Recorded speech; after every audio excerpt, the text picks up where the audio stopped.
Hi there. A very good morning, good afternoon, or good evening, depending upon where in the world you're joining us from today. Welcome to Live from the Ranch. My name is Ken Ramirez, and if you're looking for our co-host, Juliana DeWillems, she is taking the month off. She had some vacation time planned, and sadly, if you follow her on Instagram, you also might be aware that just before she went on vacation, she lost her little dog, Lola. So I want to send my condolences out to her. I hope she's having some good, relaxing time and having some time to recuperate from the loss of her little dog, Lola. We've seen Lola on so many of her Instagram posts, and I really feel for Juliana, and I hope she's doing well at this time. But she will be joining us when we come back for our next broadcast, which isn't going to be until December because I'm taking the month of November off because I will be in Africa during the November broadcast. So we'll be back in December for our last edition of Live from the Ranch for this year. So today I'm really excited. We have a very special guest. Our guest is Dr. Parthasarathy, and I want to tell you a little bit about her.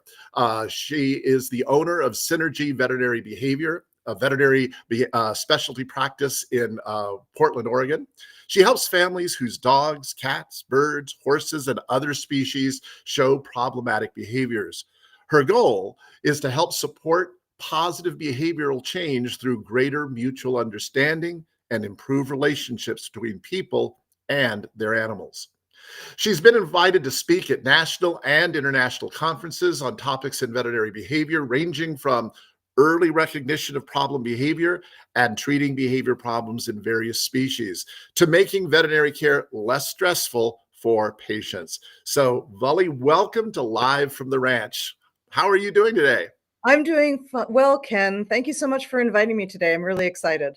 I'm excited to get to know you a little bit better. I have not actually, we've never met in person. We've talked over Zoom before, but I'm looking forward to chatting with you. I know that in your practice you deal with a variety of different behavior problems, and you also teach people a lot of things about training. And since that's what we like talking about here on Live from the Ranch, I'm really interested in talking about working with multiple animals and dealing with multiple animals. And I know that one of the things that you frequently talk about is either working with more than one species or dealing with many of a single species. Tell me a little bit about some of the recommendations that you give to people when you start well, actually, maybe before we get there, I'm getting ahead of myself. I actually would love, because you haven't been on Live from the Ranch before, maybe you could tell us a little bit about your background and a little about what got you interested in veterinary medicine, and in particular, where did that interest in behavior come from? Has it been something from a very young age, or did it come later in life? Tell us a little bit about that background. I'd say my interest in behavior started off when I was really young. My parents, we grew up in a house in the woods, basically, and my parents always raised me to be very respectful of the animals that lived around us. So I got to see growing up a lot of birds, lots of deer, other wild mammals, and just learned a lot about how they lived and their behavior. And I always knew, once I realized when I was in college that behavior was an actual field that I could go into, I was very excited about that. Um, the way that I got to where I am is a little bit convoluted. I actually was wanting to do behavioral ecology when I was in college. So looking at the evolutionary reasons for why it is that various animals do what they do in the wild. And then after that, I was introduced, though, to this concept of applied animal behavior. And I have Dr. Catherine Haupt, who's a veterinary behaviorist, was my mentor through undergraduate, and actually as a high schooler, I was involved with one of her residence research projects as well. So she kind of got me into this idea of behavior with domesticated species. From there, I ended up going into a master's program at UC Davis, working with sheep, and then from there went to a PhD program in in the University of Georgia in Athens, Georgia. Um, Working with studying separation anxiety in dogs ended up being my PhD dissertation. And then after that went to vet school. So I kind of went in this a little bit of a long-term path. After vet school, I went into general practice, and I realized when I was in general practice and actually when I was also volunteering for at veterinary practices growing up, that I really was distressed by the amount of fear that I saw in the patients that were coming in, and that really led me to thinking about how can I help these patients that are having distress in the vet clinic, but also in their home. And then as I got more and more exposure as my education went through, then I landed on the path that I am now. And I did my residency became a specialist back in 2020. That's great. And it's not unusual when I talk to people who have professions in the animal care field, they Mhm. often have these unusual circuitous routes, and people are often asking, how do I get to do what you do? And then you say, well, you don't necessarily have to follow the path I took, because oftentimes there are just so many different avenues that people might look at to get into a good animal care field, and one that really works well for them. So I love that circuitous path, and the fact that your education took you all over the place. One of Um, I was Go just ahead. gonna say one of the things that really shaped my thinking as far as when I do address behavior problems is that I actually was a dog trainer for several years before and during the time I was getting my veterinary degree. Well, So that's I was great. so that was actually a nice that really gave me a nice background on looking at behavior both from a veterinary behavior perspective, but also a training perspective. And I love the fact that you focus on behavior, and so often I know so many colleagues who are trainers who are always looking for how to connect with a veterinary behaviorist in their area, because oftentimes they don't know one. Where do you get most of your referrals? Do they come from other veterinarians, or do they come from trainers? Or tell me a little bit about that process. Both. So I see clients locally and in person, and a lot of those clients come through veterinary referrals. I also see clients via telemedicine in collaboration with their primary veterinarian, and I'll see get referred those a lot of those through trainers as well as their veterinarians. Locally, also I'll have trainers refer to me as well. So it's really it's very much a synthesis on who it is that refers, because I think that when we have clients that are being referred by trainers, then I know that already have there's already a lot that the trainers have already put in place that's very helpful for the treatment recommendations that I'm going to make. Yeah, that's great. I love that. So I started going down this path, and then I realized, no, I want to get a little bit more about your background first. But I'm fascinated to talk to you about working with multiple animals. It's something that I find really, really valuable, and I work with multiple animals all the time. I mean, large numbers of multiple animals, and I would imagine that you must get people dealing with, I have 3 dogs, how do I deal with all 3 dogs at once? Or I have a dog and a cat, or I have a cat and a bird, or something like that. And Mhm. what kind of advice, and how do you work with clients that are having difficulties managing a multi-animal household?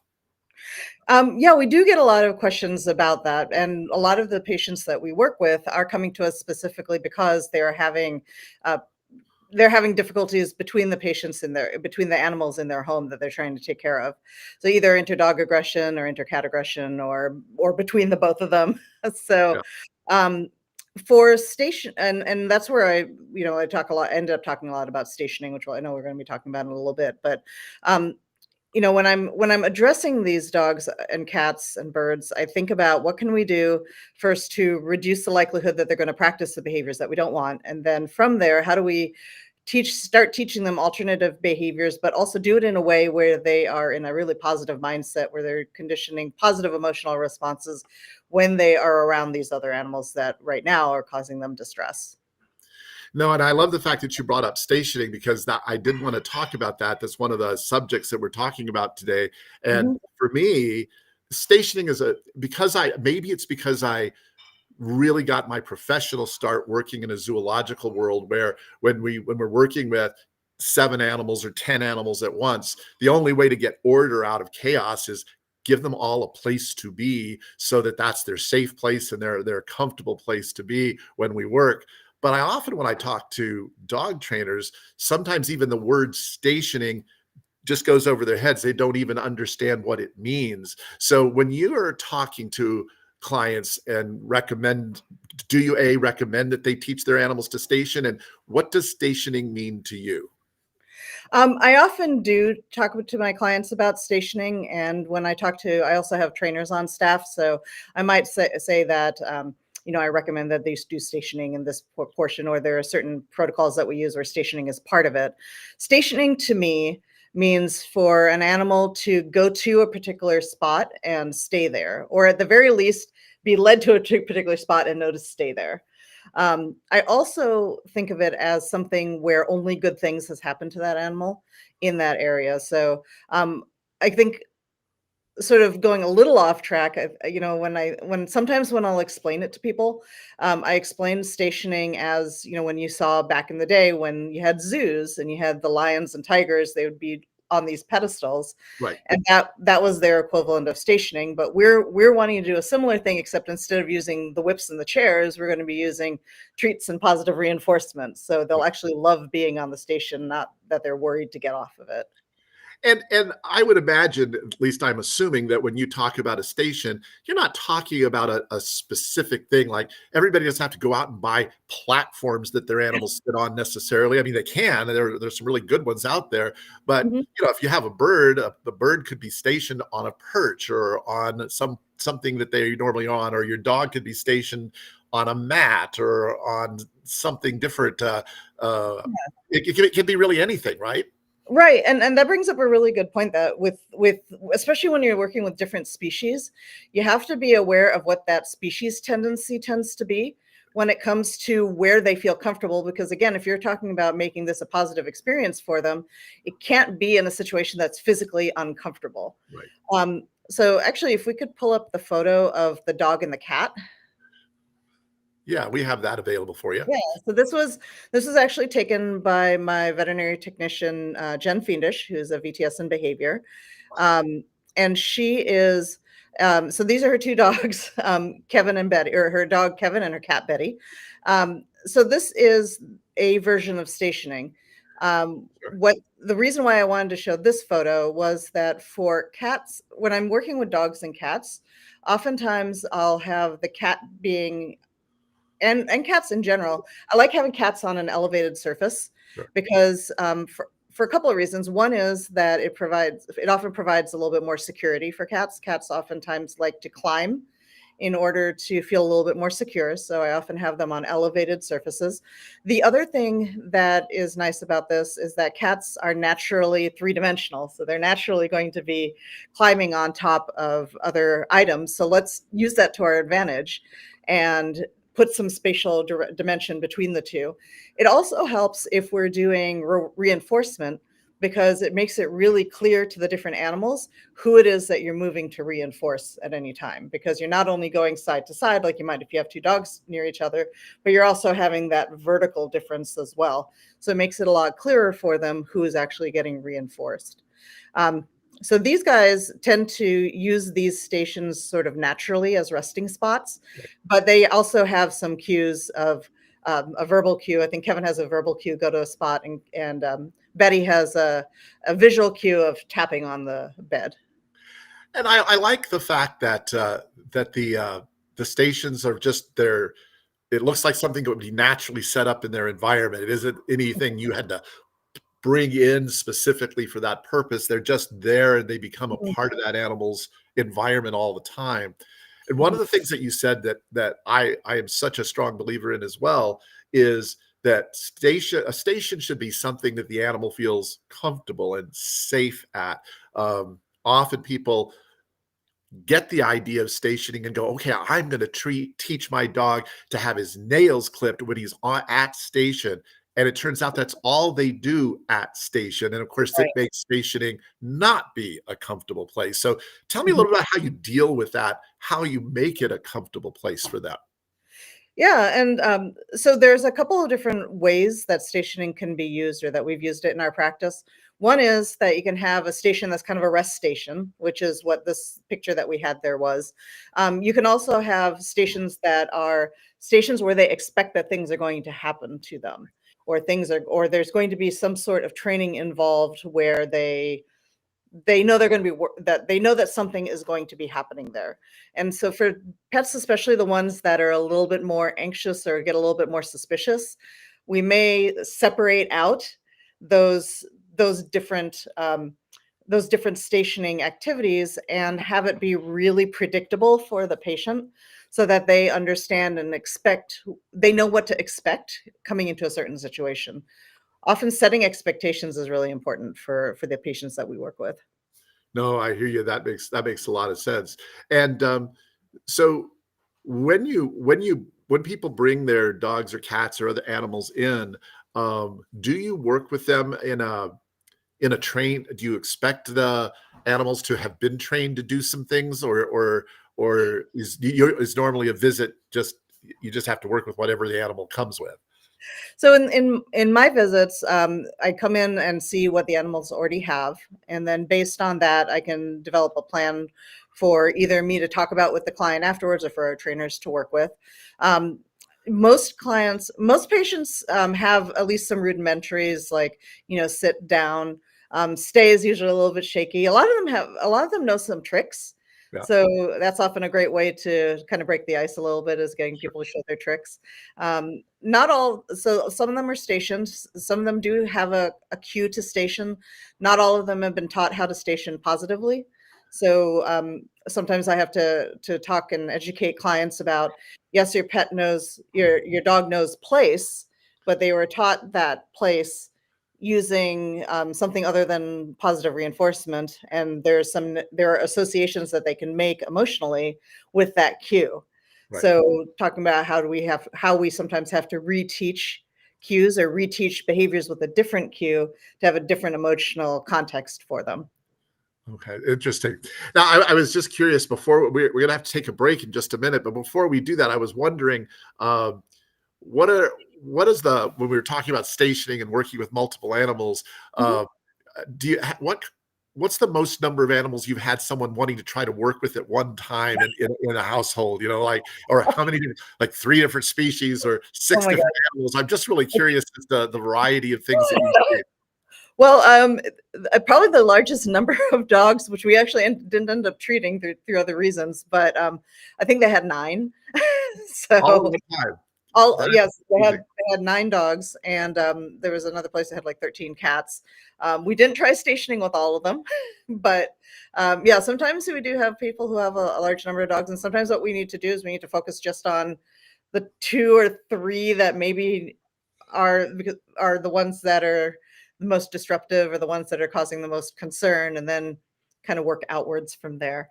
Oh, excellent. Well, I would love to invite our viewers that if you work with a large number of animals, what's the most number of animals you've ever had to work with at one time? Post it in the chat. I'd love to see that. Or what's the most number of different species that you've worked with at the same time, like a dog, a cat, and a horse, or something like that? And do you use stationing? Let us know if you use stationing or not. And of course, anytime throughout the broadcast today, if you have a specific question for Dr. Vully, please let us know and we'll get around to your questions a little bit later on in the broadcast. Let's take our first break and we'll come right back and continue this discussion with Dr. Parthasarathy. So I want to remind you that if you're interested in becoming a certified dog trainer, you can build your skills and knowledge by enrolling in any of our on-demand courses. Or you can take that next step in your animal training career by applying to our professional certification program with in-person or fully virtual workshops. You can see some information about some of the upcoming workshops that are on the screen right now, but we have 20 additional series that are coming up this year. And so you can always find out more by going to KarenPryerAcademy.com. And I hope you do that. Our certification program is a wonderful program. We have a lot of really wonderful certified training partners out there all over the world. So let's bring Vully back out here again, and we'll chat again. I am I'm curious as to, as a veterinary behaviorist dealing with behavioral problems a lot, what would you say is the most common, or the list of most common problems that you have to deal with in your practice on a regular basis? Oh, aggression, top of the list for sure. Dogs, primarily dogs.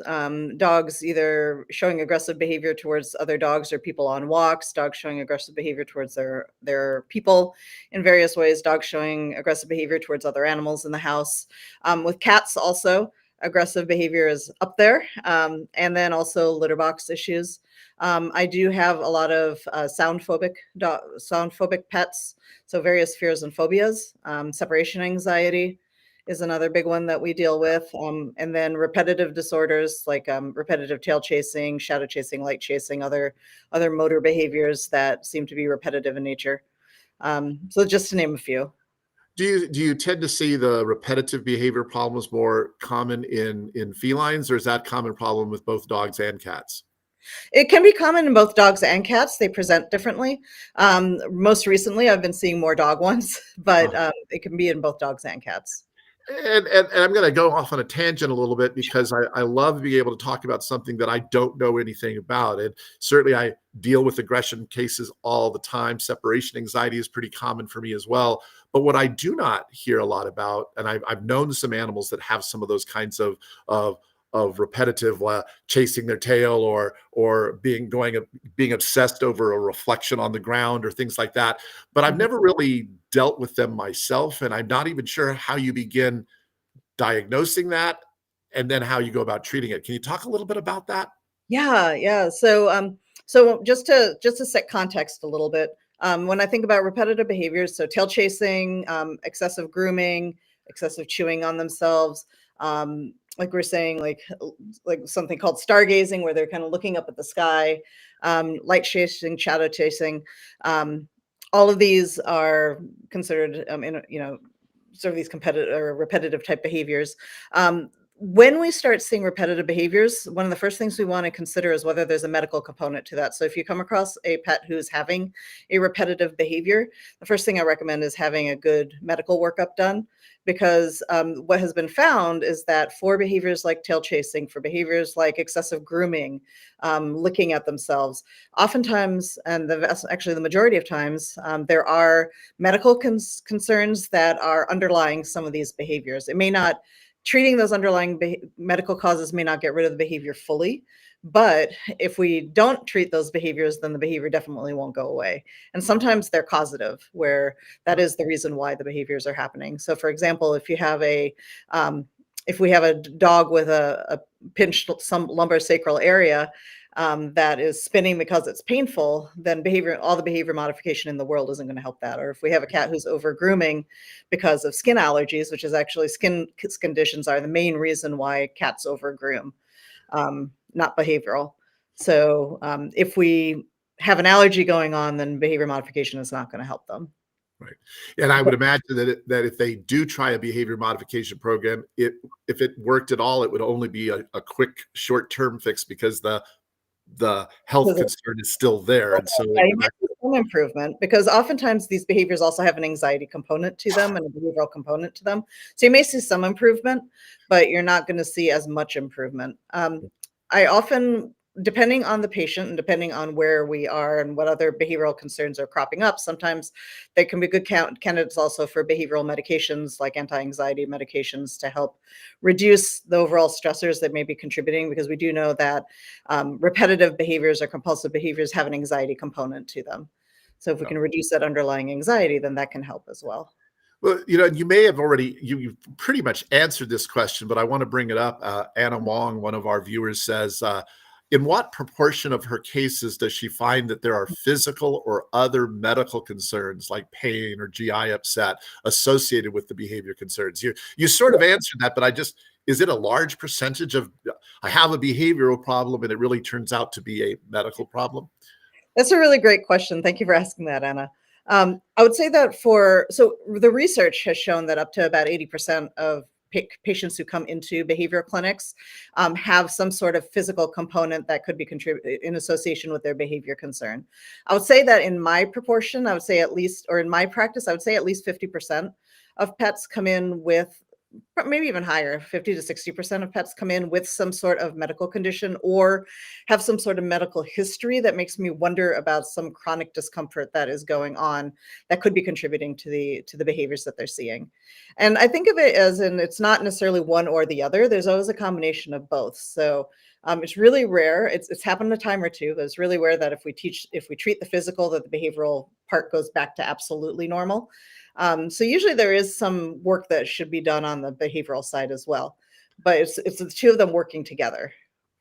And I'm curious, it's interesting because I know that oftentimes when we have a client who has uh, a behavioral issue, as a trainer, I often ask the question, I wonder if there's a medical concern, you should probably go uh, check with your vet and rule out any other kinds of problems. But I've Mhm, often found that when a client goes to a veterinarian who doesn't have who doesn't specialize in behavioral concerns, um, they often may not be aware to look for certain kinds of things. Is there something that a trainer or a client can do when going to their veterinary practitioner to ask about certain types of issues? I mean, how do you bring those issues up when if you're not a veterinarian and you just are suspecting something? mhm. Is there anything you can say to a veterinarian that would help guide them in the right direction? Yeah, I think that's really, a really great question because I do think that I think there is still a lot of space for collaboration. Sure. If you're a trainer who's wanting to collaborate with the veterinarian on a particular pet you're working with, a couple of things that you could do is maybe send them a quick letter, or a quick email, or a phone call saying, hey, I'm working with Fluffy. This is something that I noticed during the consultation, and make it really I saw intermittent limping on the left front leg, or something that's really something that very clearly describes what it is that you saw. Or if you say, hey, the client mentioned to me that they are noticing that when Fluffy is walking up the stairs, she is tending to stumble when she's on her hind legs. And I've asked the client to videotape it and bring it to your attention. So I think giving the veterinarian a heads up as far as these are the things that I saw in the consultation, or these are the things that the client brought up to me in the consultation, and giving them a physical description of what you saw to be able to see that. Um, so that's probably the direction that I would start. That's good. I like that. I appreciate that. And the other question that I have that has to do with veterinary needs and things of that kind that I I'm gonna ask this question. It may seem like a bad question, but it's because I see this kind of thing come up a lot.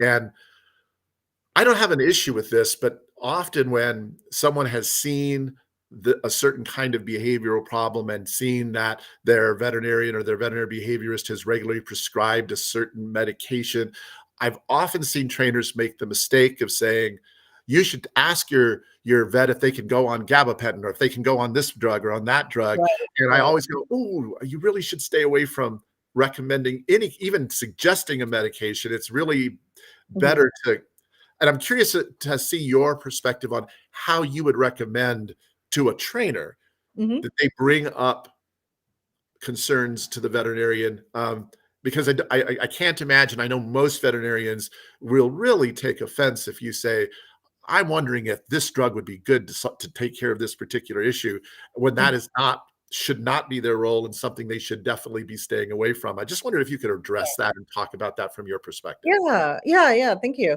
Um, I agree that it is, a lot of times trainers do have a lot of knowledge on behavioral medications, which is awesome because you guys are in a place, I'm saying you guys as in the trainers that might be watching, are in a really great place to be able to identify that, oh, maybe this is a pet that needs a little bit more help than what training can provide alone. Um, the way that I would recommend approaching the veterinarians with this may be to talk again about things from a very descriptive standpoint and say, when I was working with Fluffy, I was noticing that we tried to take her for a walk. As soon as she walked out the front door, she was shaking and shivering, and then tried to run back into the house. There wasn't anything else going on the street. It was a quiet day. This behavior is much more intense than the average dog that I would work with. And because of that, I wonder if she would be, I'm wondering, I'm referring my client back to you to see whether or not Fluffy might be a candidate for for behavioral medication. Okay. And the reason for that is that I think that it brings up the things that you saw, brings up that your impression as a professional working with all these different animals and a range of different animals, that you know what is typical and what's atypical when it comes to behavior, and then being able to relay that to the veterinarian, because sometimes the veterinarians don't know what's going on. You know, Right. they may not have mentioned that Fluffy is terrified to, they may know that Fluffy is terrified of the vet, but that's not necessarily unusual to be seen, but they may not realize that Fluffy is scared everywhere else. Right. So bringing that information to them, and then also, um, you know, asking for their expertise on the medication, because we don't know, or you may or may not know what medications Fluffy is on. You may or may not know what medical conditions Fluffy has, and making specific recommendations may be contraindicated with medical or medications that Fluffy is on, or any physical conditions that Fluffy might have. No, I love that suggestion, and I love the idea about just being really specific about what you're seeing and the behavior you're seeing, and why you have concerns about that behavior. All of those fall very definitively within the purview of a good trainer. And Absolutely. by contacting the vet as a fellow professional and saying, "Hey, this is what I see. This is what I'm experiencing with the behavior with this particular animal." I would like you to look at him or her just to see whether you think there might be some kind of other Mhm. underlying condition. I really appreciate that way of looking at it. I just know a lot of people have difficulty navigating that particular concern. Right. So, Right. And certainly if the veterinarian is unsure, then reaching out to a veterinary behaviorist that either they have a relationship with, or going to the American College of Veterinary Behavior website, uh-huh. dacvb.org, and getting information from, figuring out who their local veterinary behaviorist is and reaching out to them. We're always happy to talk with referring doctors as well to give advice. Um, so that could be a great option as well. And sending videotape. Videotape is gold. Yeah. Just to make sure I got it, what was that website you suggested? Sorry, dacvb.org. DACV.org. Dacv.org. Yes. Okay. People make American College of Veterinary Behavior, DACVB. DACVB. Got it. Sorry. DACVB.org. All right. I think we got it. I want to come back to Yeah. behavior, though, and I'm really curious as to, with most of the clients that you come in and being a behavior practice, I was curious and if you're uncertain about that website, it has been posted in the chat window so that you can look at it and find it yourself. So Thank you so much, because apparently I can't remember right now. I thought I heard it too, but I thought, well, let me just make sure. Thank you. Um, I'd love to bring it back to the behavior, and I'm curious as to Yes. when you are dealing with clients, do you find that many of them are reasonably well informed about behavior? They recognize why training is important, or do you find a lot of clients that don't think that they need to train their animals to do anything, and do you have to convince them that training is going to be a potentially good solution or a helpful thing for them? I'm curious as to how often you come across people who are resistant to training or just never thought about really training their animals for any particular reason. I would say that with cats, I've seen more, it's more of a question where I might say, "Have you considered training your cat?" And they're like, "Oh, cats can be trained." Yeah. So that's usually where I'll see it. With dogs, there's always that expectation that dogs will be trained. So I think most people come in with that expectation, and I would say that we probably have more people coming in with the expectation of training, where sometimes I'm like, "Hey, let's back off a little bit. Let's back away from training for a moment. Let's look at the emotional side of things for a second, and see how that training can kind of merge with the emotions that we're dealing with." I would say that sort of along those lines, though, I will say that I've had patients that have come to me who the people have spent many thousands of dollars doing training already, and by the time they get to me, they're just like, I am just sick and tired of training. I just want drugs for my dog." And so, so sometimes I have to be like, all right, let's see what we can get started, and then bring in the behavior modification a little bit later when they've kind of caught their breath. Right, right.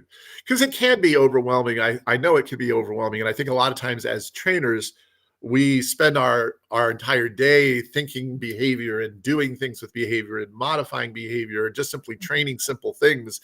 And I think we can easily forget that the average dog guardian who is, perhaps their teachers or their doctors or their lawyers or their even their uh about taking care of kids all day, but they're not thinking about training. Training is just not something that's front and center in their minds, and the idea of needing to train just sort of they don't often understand why or don't see a reason for it at all. And so I think that it's easy for us as trainers to go, well, of course you should be training. Everybody should be training, but it's not always recognizing that it's not common for everybody to recognize why that's important. Right. And also thinking about how sometimes clients they'll do maybe all the puppy training and everything else, and then but then they don't keep up with anything. And then Right. I'll see them when they're 3 or 4 years old and ask about what training have they been doing. And they're like, oh, nothing really. We did puppy socialization, but then we really haven't done anything since then. Yeah. And sometimes oftentimes that's fine. If they've learned what they need to learn and they're happy in their household, then that's great. But they're coming to me because something's going on. So Yeah, yeah, absolutely. And I also think it's just people often I always like to look at training from a slightly different perspective.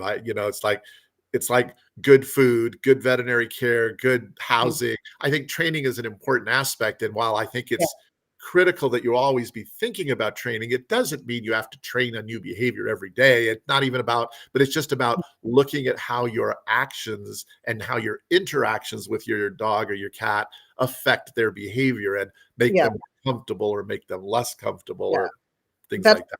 And that's a huge key of a big part. So even if we have clients who understand the importance of training, they may not understand the importance of what that interaction could look like and how the interaction could be shifted to be able to really strengthen that relationship between that person and that dog. And I've seen that with people. I've seen tension and stress between people and their let's say dog for right now because that's where I see a lot of this, but it Uh, happens in other species also. But where we'll have people who've come in from all of schools of different types of training, um, that we see tension between them um, because of how that interaction is. Yeah. Oh, excellent. I appreciate your insights, and I love hearing about all this. When we come back from our next break, I'm going to come back to talking a little bit about stationing and about working with multiple animals. So let's take a quick break, and I want to talk to everybody about some of the incredible and wonderful events that we have coming up in the very, very near future. One of those events, of course, is our Clicker Expo.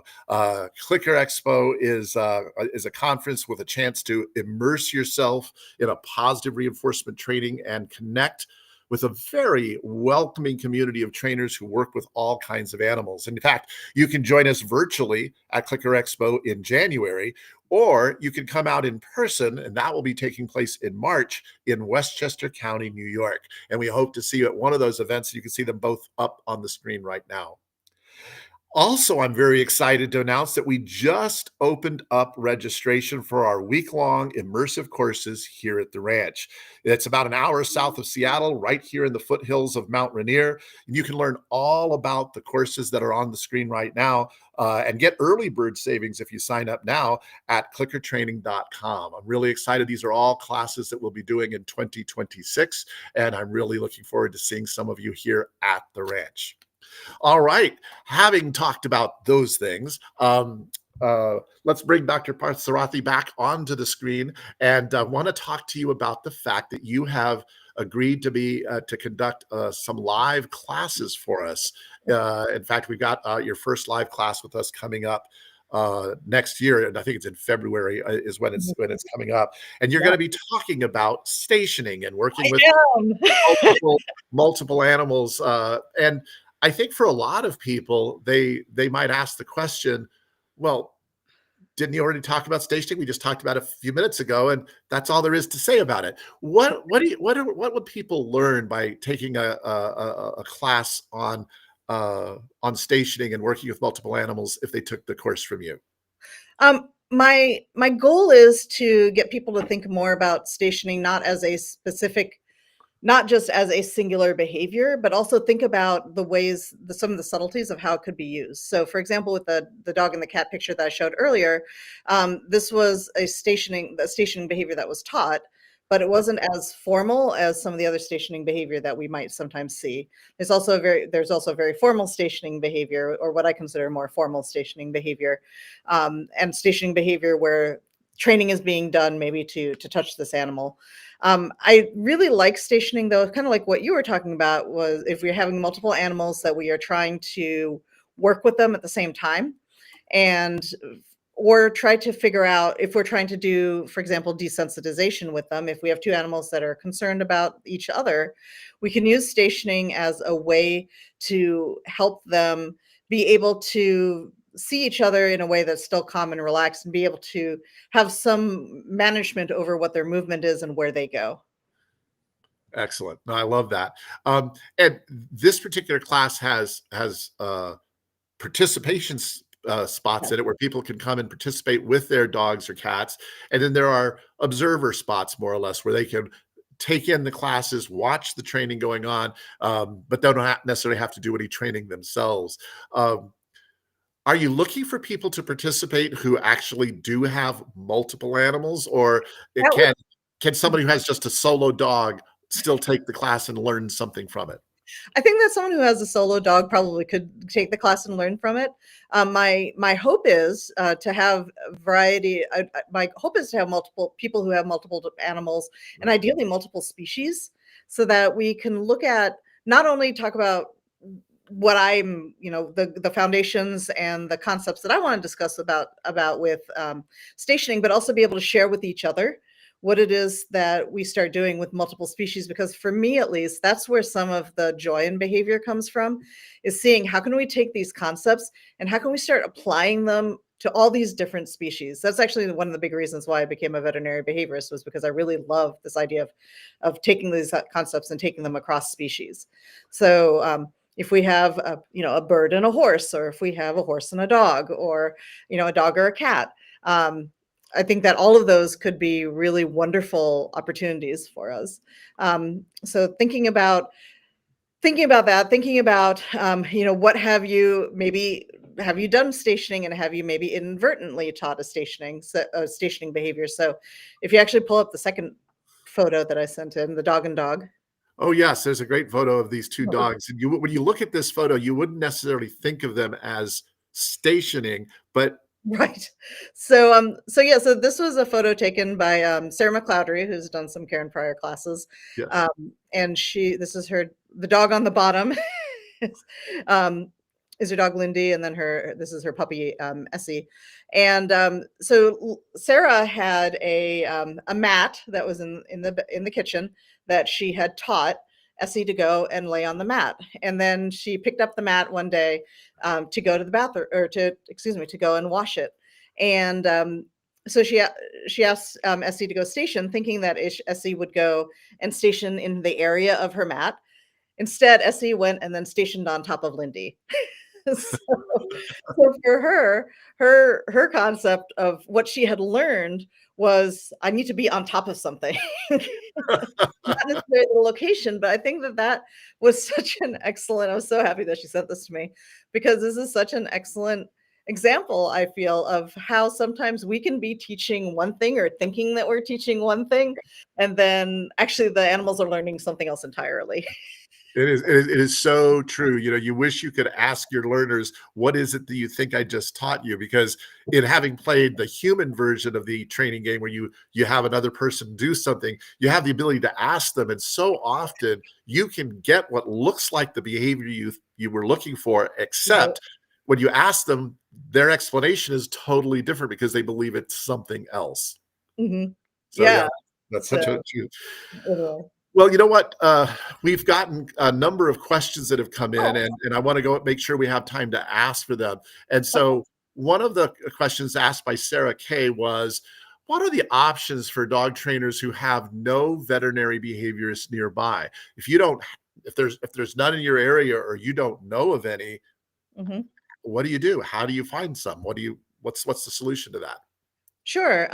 So I guess I'm guessing that this might be in the. So I'm going to make an assumption that this is in the context of they have a pet who maybe needs some help, and they think might need some medical interventions, and they're not sure how to get that.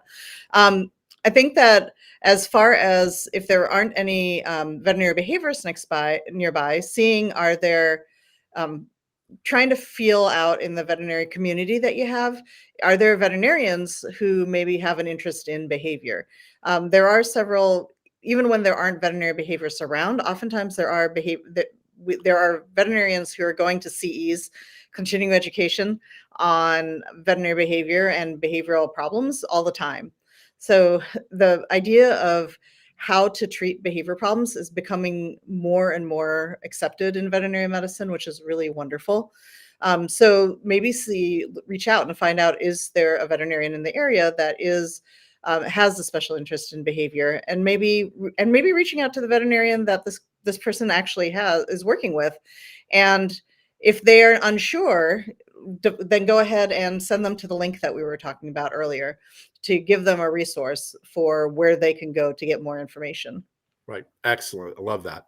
Well, the next question goes back to our stationing conversation. And I think this is an interesting question. It's from Anna Wong. And she says, can you share tips on clear communication between different types of stations? For example, just relax here on the spot versus this is a spot where collaborative care will be happening.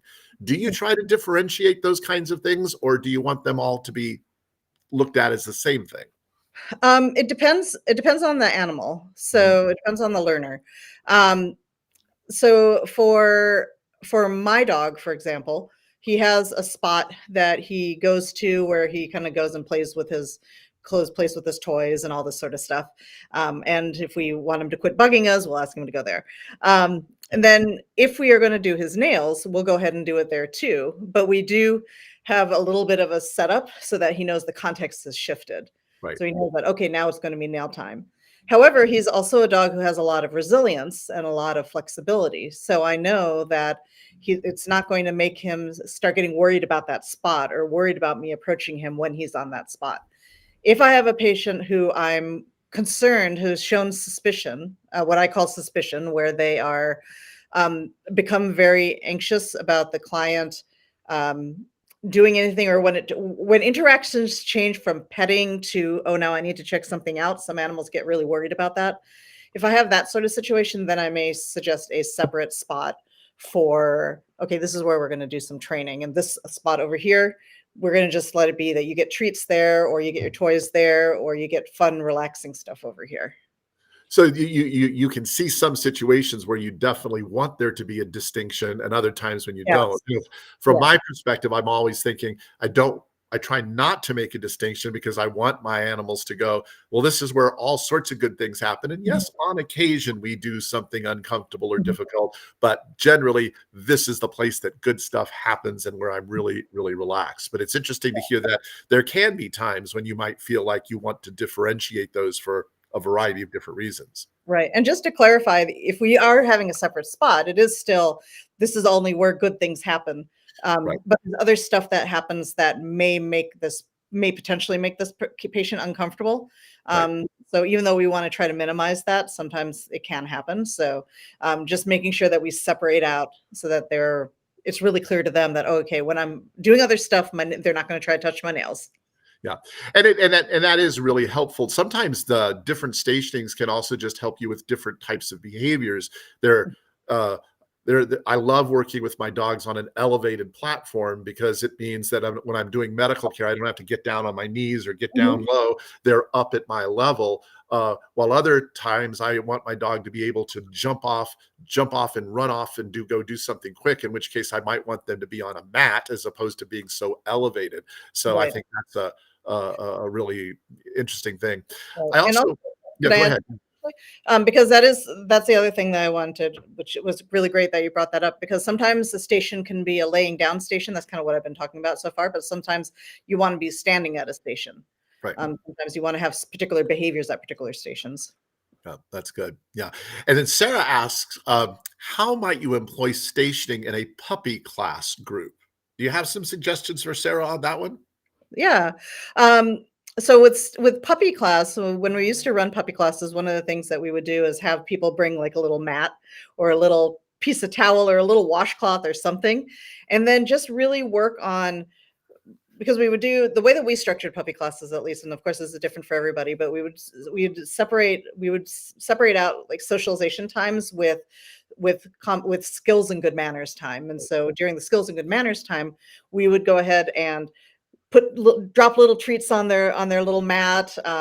If they lay down, we would be marking and rewarding them while we were talking about other things, but just really and getting them focused on being able to kind of chill and be with their people, or at least if not chill, at least be with their people instead of wandering around during these times of being quiet. And I think that that's really helpful to start forming the basis of, oh yeah, when my parent is sitting and staying still, my person is not doing anything, I can just sort of hang out with them.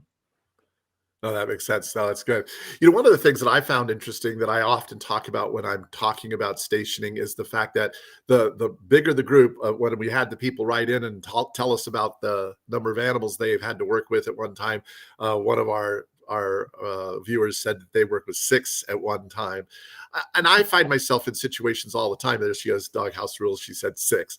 I often have work with large numbers of animals, and because of that it does modify the way I work with them. In other words, I often suggest that when you're working with a bunch of animals at once, you sometimes have to compromise, and I try to make the decision that will help the most and harm the least. And when I say harm, I mean from a training perspective. Sometimes you have to make decisions. It's kind of like trying to teach in a one-room schoolhouse. You can't always teach to every single individual student's level. You have to find something that you can do that can help all of them learn something.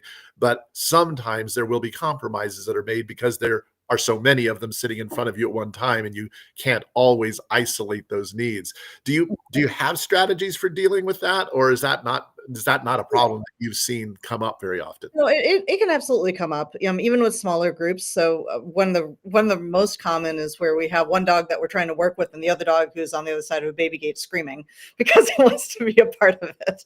Um, so figuring out what is a way, and so that might be the start of stationing, because that second dog can't be in the same room with the first dog without getting in the way. So we might start off with physical barriers, but teaching them to be comfortable on the other side of a physical barrier. We might talk about, maybe while we're working on sort of an operant stationing with one animal, maybe the other animals have like little buckets of grain if we're working with a bunch of animals in one place, or some hay that they can work on, or maybe if possible, maybe we go back and we sort of ping pong between multiple animals and reinforce them. So there are some different strategies. I tend to use with my dogs and cats, I'll use a combination of baby gates, sometimes tethers for the dogs, as long as they're comfortable with tethers, Right. so that they aren't able to really leave the area. Right. So that I can at least get them back into their area and then get them reinforced for being where I want them to be. Um, so thinking about some of the management strategies that I think about for working with these guys, at least when I've done work with multiple horses, um, teaching them to either, if I'm working with one, having like a pile of something for the other one to be working on, and then distracting that one with a pile of something, pile of like a little pile of hay while I'm working with the other one, might be a way to do it. Was one way I worked with it too. And when you're talking about there, I often refer to that as this concept of fairness, about the animals not perceiving that you're spending all your time with this one animal and giving no attention to that animal can cause a lot of frustration to develop. And what you're talking about there is giving each of the animals something that can occupy them, or something that allows them to see that you haven't forgotten about them, and that since they're being good and being at station and staying in front of you, that you want to keep them engaged and let them know that that's a good thing that they're Right, participating in the session with you. right. And it's reinforcing them for staying on their station. Yeah, So, absolutely. Yeah, yeah. yeah. That's the thing that I hear often when people are working with a group of animals is they'll have one animal do a specific behavior and they'll go, "Good," and they'll feed that one animal and not Mhm. reinforce the other 2 animals, and I'll Yeah. later ask them, "Why didn't you feed those 2 animals?" And their answer is, "Because they didn't do anything," and I go, "Oh my Oh, yes, goodness, I did.